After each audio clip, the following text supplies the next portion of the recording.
Nilaro ko na UFC. Pang race 1, nag number 10 siya. Tapos pang race 2, nag second overall na siya. Yung pang race 3, nakuha na niya yung first overall. Pang race 4, nakuha din niya yung first overall.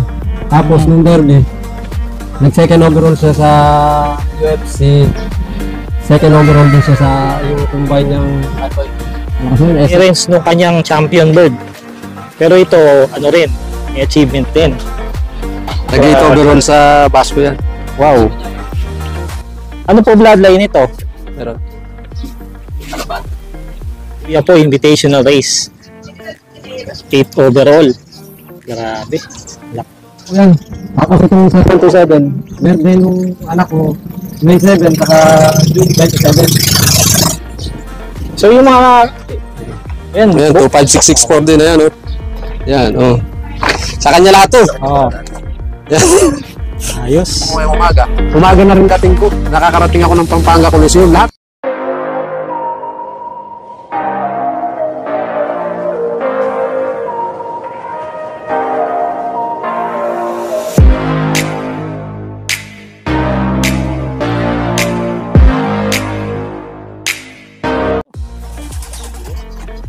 Sa'yo na, nilalayo ko.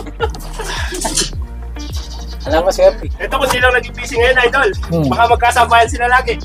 Busy lang sa pagdadrive eh. Hindi ka namin nataan doon sa loob na kasi baka kanina eh. Di ba tinawid niya? Hindi lang yung loob niya eh. Pag-uwi mo, madadama. Malaki din yung loob niya.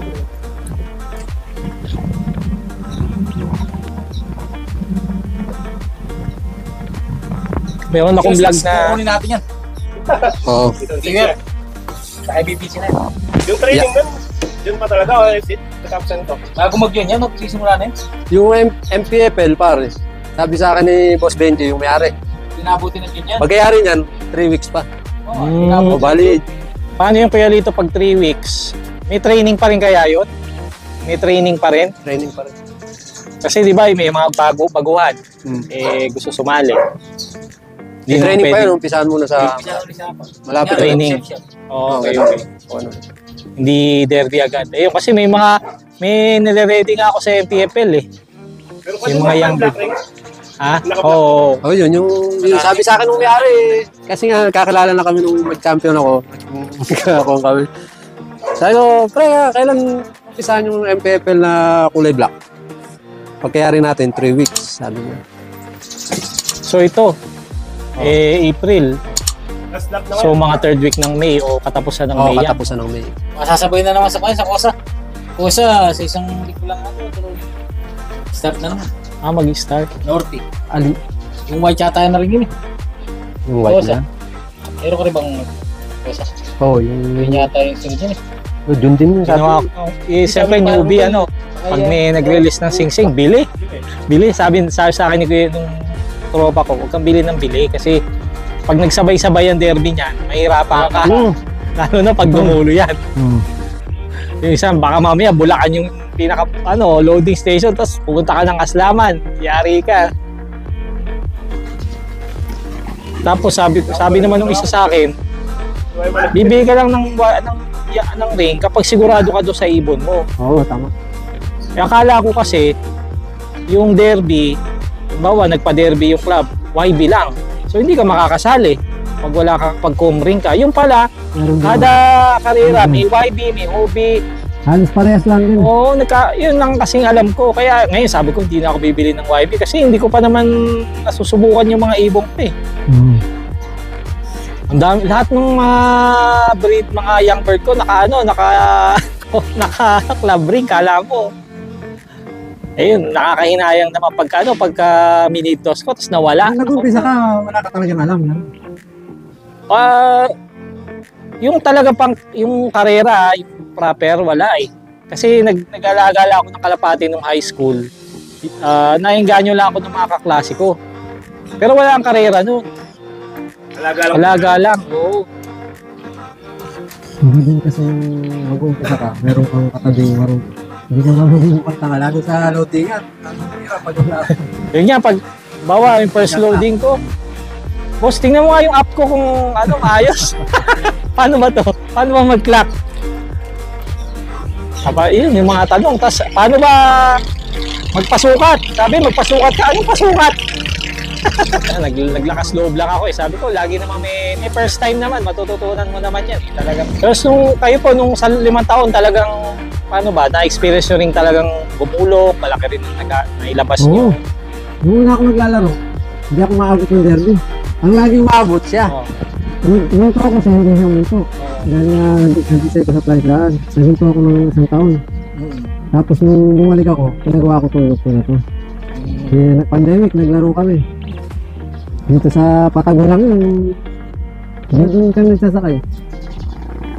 Yung 6 na tinigil sa akin ng kakilala ko, napag-champion ko yung isa. Nag-champion sa derby mismo. Ako gusto sa derby, nag-champion ako noon. Tapos ayun, nagdire-diretso hanggang sa... Gulong na naman!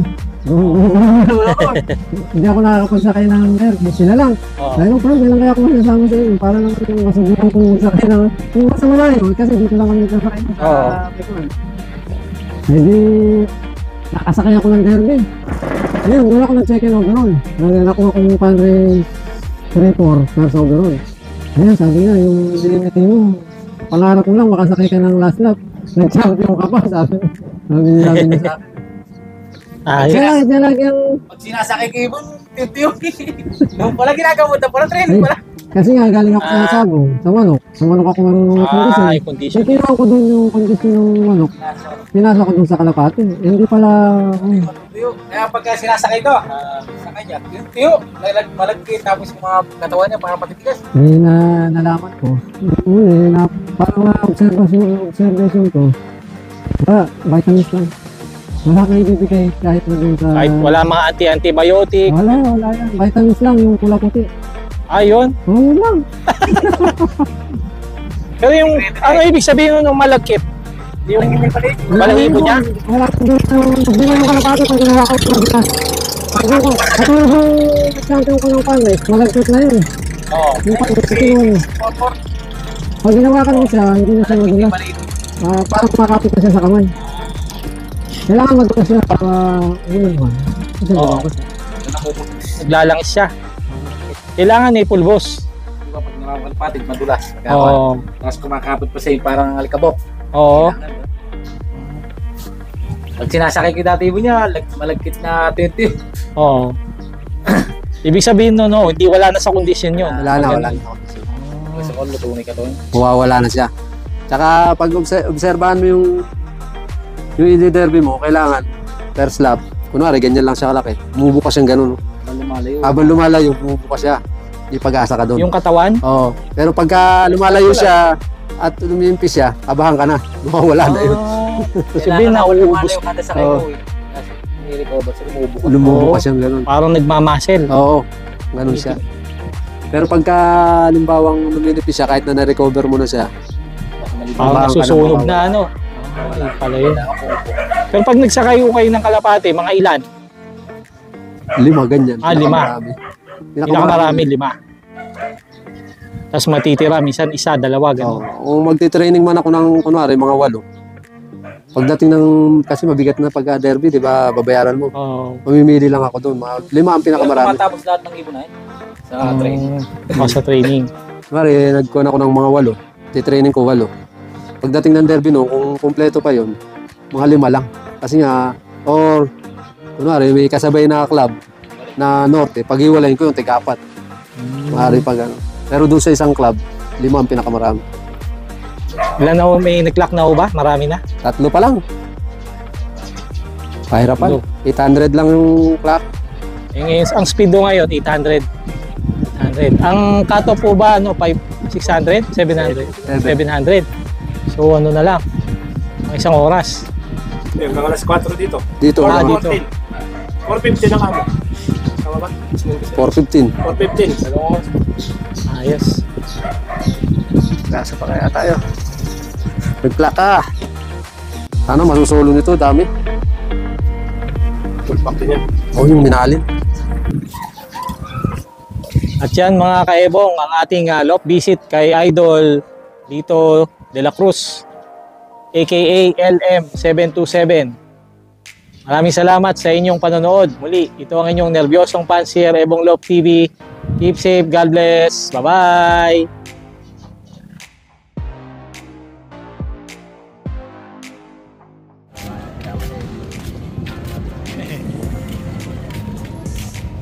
Ito yung loft ni Akisha.